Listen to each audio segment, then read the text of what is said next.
kalau kita lihat seharusnya smart home ini kan atau smart building itu memberikan efek positif ya Pak ya. Tapi menurut Bapak sebenarnya ada efek negatifnya nggak Pak?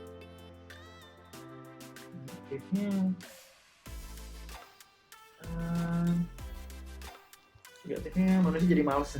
Enggak sih. Menurut saya nggak ada sih sebenarnya.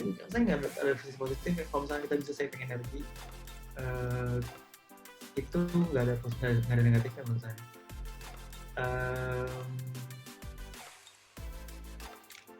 Saya nggak nemu sih mbak si negatifnya dari itu. Jadi ya emang makanya semua orang berlomba-lomba untuk karena potensi besar dan kalau bisa kita bisa apa ya, bisa achieve smart building dengan cost yang minimum, ya semua orang masih ngelakuin itu sih. Cuma sekarang masalahnya adalah costnya masih tinggi, jadi orang-orang mungkin agak enggan ya. Tapi nanti saatnya emang itu udah kayak sangat-sangat murah, kayak misalnya internet sekarang. Dulu kan internet bahkan orang belum tentu punya internet di rumah kan, karena mahal kan, dan mereka nggak merasa ada kebutuhan. Itu yang mungkin smart building itu state-nya dari sekarang itu kayak gitu. Orang bisa bikin, cuman masih agak mahal.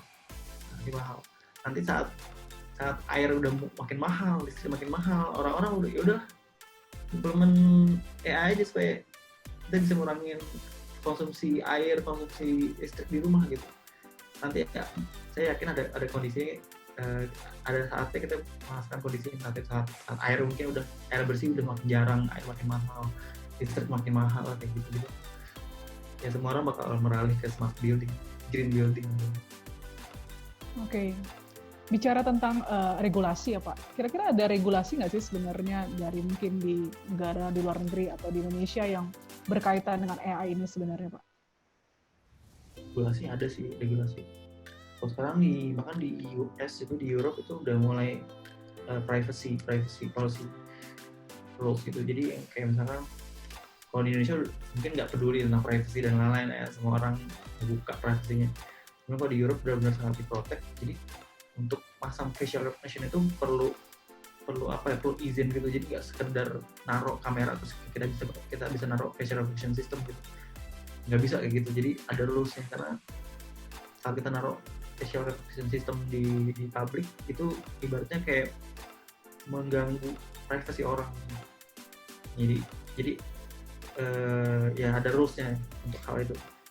Beda negara beda rules ya. Kalau misalnya di Cina ya karena government juga, karena pemerintahan juga yang encourage untuk menggunakan facial recognition di publik gitu. Ya itu beda ini lagi, beda cerita lagi. Kalau misalkan di Indonesia belum ada sih rulesnya, belum ada untuk hal-hal kayak gitu, belum. Mungkin masih banyak hal-hal lain yang lebih penting ya Pak? Yang lebih penting kali dibanding ngurusin hal-hal yang sebenarnya juga belum banyak orang yang pakai gitu kan. Jadi emang pemerintah Indonesia belum ke arah situ. Tapi kalau di Europe, di US udah sangat-sangat ketat, terutama di ranah privacy. Karena kan AI itu menggunakan data, dan karena kita datanya itu dari customer-nya company itu kayak, jadi masalah privacy sangat dipermasalahin, dan terutama untuk di ranah ini, di kesehatan, health gitu, sangat sensitif lah. Kalau misalnya data-data kesehatan itu di-share satu company terus dibuat AI sistem yang itu juga sangat ketat di-regulate gitu di sana. Tapi belum sih, di Indonesia belum sampai situ. Oke. Jadi sebenarnya kalau di Indonesia secara regulasinya belum jelas ya Pak. Berarti para pakar AI di Indonesia masih lebih bebas ya Pak ya untuk membuat sistem dan sebagainya. Kita lebih bebas sih di sini. Cuman emang karena use case-nya juga masih sedikit ya, jadi ya kita juga masih nyari-nyari lah sebenarnya sweet spot-nya gitu di Indonesia itu apa sih sebenarnya yang ya ada sih banyak hal yang bisa kita lakuin gitu. Cuman balik lagi tadi, perlu nggak sih sebenarnya di Indo gitu? Ditanya lagi balik, perlu nggak sih di Indo? Karena ya tadi balik lagi ke pekerja kita dihargai murah, dibuat apa bisa buat AI? Belum sampai sana.